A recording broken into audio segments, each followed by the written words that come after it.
These are no ordinary chicken tenders, my friends. These are honey chipotle chicken tenders, and they're about to rock your world. And when you make these, you're going to need to make extra, because I am tonight, because this is my family's newest obsession, and I probably get asked to make these at least twice a month. They're that good, and they disappear quickly. So obviously, we've got a chicken tender situation going on. We'll show you the process behind that, and then there's the honey chipotle element. So if you like what you saw and you like recipes like this, don't forget to like, share, and subscribe. So let's dive right in. And today's extra large batch of tendies starts with 4 boneless, skinless chicken breasts that we're going to clean up and chop into some thin strips just like this.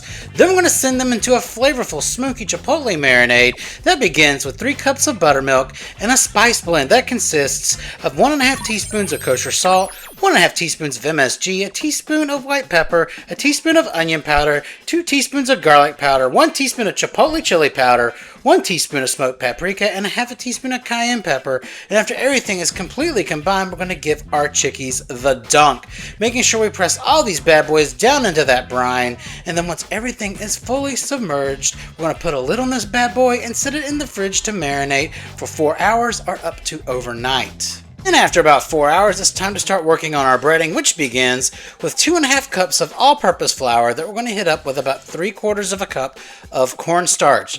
And then another seasoning blend that consists of 2 teaspoons each kosher salt, freshly cracked black pepper, MSG, 1 tablespoon of smoked paprika, 1 teaspoon of chipotle powder, 2 teaspoons of garlic powder, 1.5 teaspoons of onion powder, and 1/2 teaspoon of cayenne pepper. And after everything is mixed together, it's time to start bringing out that chicken. But before we do, we're going to stream in a few good tablespoons of that beautiful marinade and get that combined in our breading mixture. If your chicken isn't getting crispy at home, this is probably the reason why. So don't skip this step. Once everything is thoroughly combined and is looking as craggly as I am doing this voiceover at 11 p.m., it's time to start dredging our chicken.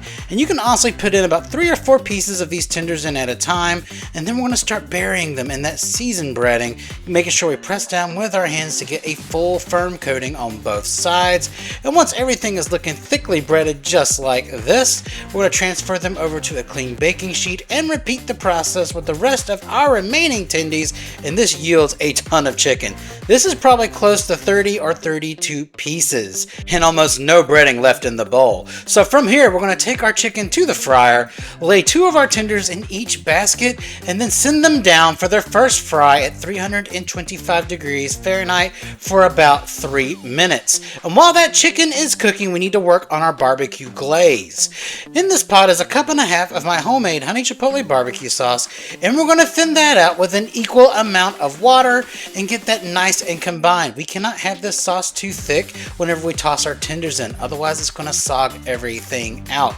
And after everything is nice and combined, we're going to turn this on a medium heat and start warming this slowly. We don't want to boil or even simmer this sauce. We just want it steaming hot so it can remain thin enough to coat our tenders. And after 3 minutes, it's time to pull these bad boys up. And as you can see, they're mostly cooked through, but they're not very crispy. So to ensure they survive the sauce, we're going to send them down on a double fry at 350 degrees Fahrenheit, cooking for 3 more minutes. And at this point, your sauce should be ready to roll, steaming hot but not simmering. So after the second fry, we're going to pull these bad boys up, and would you take a look at these absolutely crispy tenders. This is going to ensure that we remain crunchy even when tossed in the sauce. And speaking of getting sauced, this is where we need to move quickly. Just long enough to get a quick coating on both sides. A few seconds will do. Any longer than that, and we could potentially ruin that crispy texture we just worked hard for. So from here, we're going to repeat the process with our remaining chickies, frying once at 325 degrees Fahrenheit before sending them down again at 350 for a final crisp up, and then giving them a barbecue bath to remember. And at the end of all of this, we don't just have 1, but 2 trays of the most insanely addictive chicken tenders you'll ever have in your life. Speaking of which, I need to grab a few before they disappear. So as you guys may have already figured out, it's another day. Do we time travel? Not really. We did have, however, technical difficulties with this camera last night.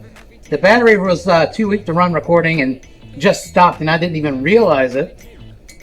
So we're doing the ending scene tonight, which poses another challenge. Can day 2 honey chipotle chicken tenders still be crunchy after being cooked again, reheated in the oven? Because like I said last night, you can make these ahead and just heat them up in the oven the next day. They'll still be absolutely perfect. I'm not one for giving poor advice, but let's see how these held up.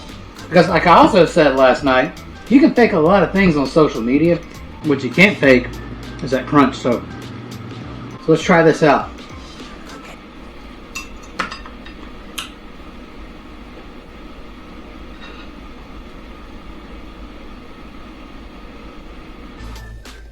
And it do crunch. So what I did, so that way you guys know for the next day if you make this in batches, I cooked these on 350 degrees Fahrenheit, reheated them in the oven on 350 for about 17 minutes. Now, there's a little inconsistency in some of these. Some of these didn't hold their crunch, but that one sure did. All right, and also, if you want a recipe for this amazing white cheddar mac that looked a lot better last night, just leave me a comment and just leave me a comment below, and I'll send you guys a recipe. I had my hands full making these chicken tenders last night. This yielded about 30 to 32 nice-sized chicken tenders. So we weren't planning a whole meal around this video, but this is absolutely incredible. And if you want to see it made, just let me know. And until next time, don't forget to like, share, and subscribe. And I'll see you in the next video. All right, so in full disclosure, this whole pan of chicken tenders got raided before I could even do the thumbnail shots for this video. That's how popular and in demand it is over here.